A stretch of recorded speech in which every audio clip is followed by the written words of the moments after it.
रामचंद्र जी भगवती माता सीता के साथ 11 वर्ष तक अयोध्यापुर में रहे। 11 वर्ष के बाद श्री रामचंद्र जी महाराज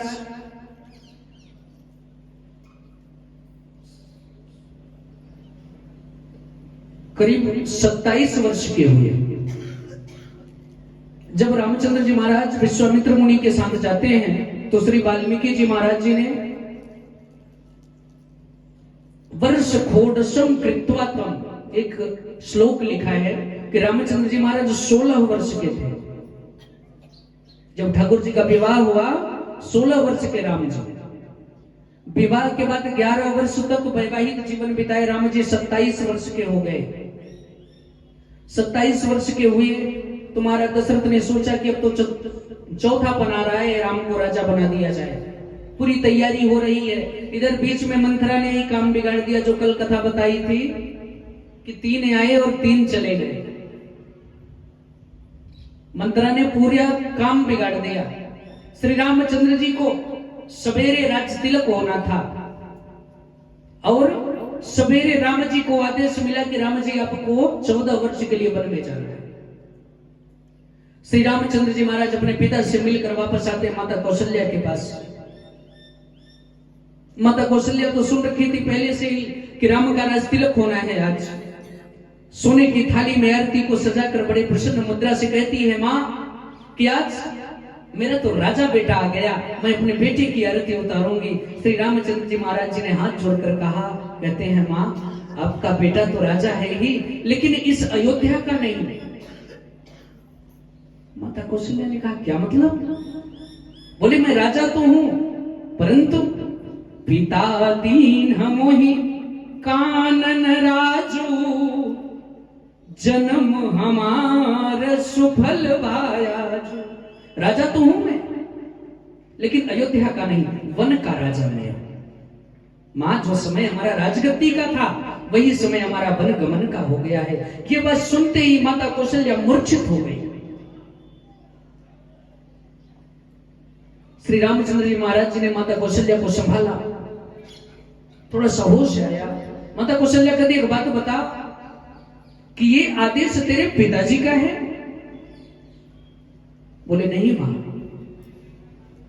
माता मछली माता कैकेयी और श्री पिताजी महाराज जी का है। माता कौशल्या कहती है कि बेटा तब मैं विवश हूं, अगर माता और पिता दोनों का आदेश है तो तुम जाओ, मैं तुम्हें रोकूंगी नहीं। इतना कहकर माता कौशल्या फिर से मूर्छित हो जाती है।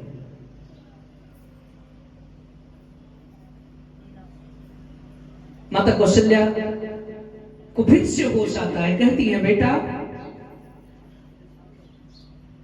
और नहीं कछु कष्ट ही है कि मुझको और कोई कष्ट नहीं है, और नहीं कछु कष्ट ही है कि पुर के सब लोग जो दोष धरेंगे। मुझको इसका कष्ट नहीं है कि कल प्रजा प्रवासी दोषारोपण लगाएंगे महाराज पर। कई कई कई न कछु अपराध, कई कई का भी कोई अपराध नहीं है। लिखे विधि अंक न टाले टरेंगे, जो ब्रह्मा ने लिख दिया उसको कोई नहीं टाल सकता। केवल भासत है मन में कछु और अनाथ के वज्र परेंगे, लाल तुम्हारे सिधारत ही नरनाह मोही अनाथ करेंगे। कि राम तुम गेह छोड़ दोगे और महाराज दशरथ देह छोड़ देंगे।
तुम जिस दिन अयोध्या को छोड़ दोगे, अयोध्या से चले जाओगे, उस दिन महाराज दशरथ अपने प्राण का परित्याग कर देंगे। महाराज तब तक भगवती माता सीता पूरी बात सुन रही है। माता सीता ने विचार किया कि किस प्रकार से मैं प्रभु से बात करूं, भगवान से किस प्रकार से बात करूं। वहां तो मां जी बात कर रही है।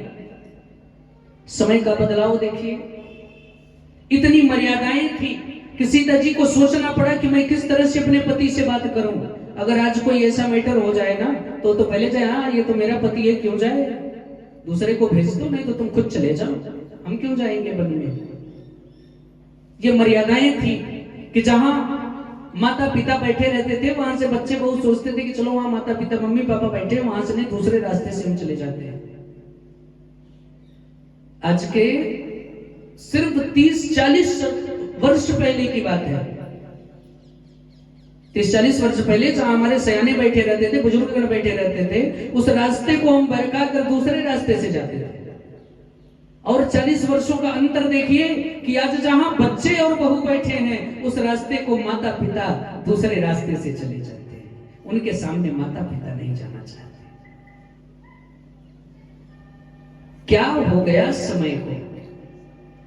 समय वही है, सूर्य वही है, चांद वही है। सूर्य न बदला, चांद न बदला, ना बदला आसमान, कैसा बदल गया इंसान। मानव की सोच इतनी परिवर्तन हो गई। मां सीता मैया सोच रही है कि रामचंद्र जी हमें किस तरह से मेरी ओर आकर्षित होंगे। उनको याद आया कि पुष्प वाटिका में उन्होंने हमारे नूपुर की ध्वनि सुनकर मुझको पहचान गए थे। मैं फिर से उन्हीं नूपुरों को बजाती हूँ, मेरे ठाकुर जी मुझको पहचान जाएंगे। भगवती माता सीता ने अपने नूपुर को बजाया। रामचंद्र जी महाराज समझ गए कि सीता भी है। माता कौशल्या मूर्छित हुई। रामचंद्र जी महाराज माता के भवन से बाहर निकले तो द्वार पर ही एक पर्दे की आड़ में श्री भगवती माता सीता खड़ी थी। सीता जी कहती हैं कि प्रभु आप वन में जा रहे हैं, मैं भी आपके साथ चलूंगी। चलन चाहत वन जीवन नाथू, रखियो भवन की लई हो साथू, कि मुझको आप भवन में रखना चाहेंगे, अपने साथ ले चलना चाहेंगे। महाराज श्री रामचंद्र जी ने कहा कि सीते वनवास सिर्फ मुझे मिला है, वैसे भी तुम तो। महाराज सीता जी कहती हैं प्रभु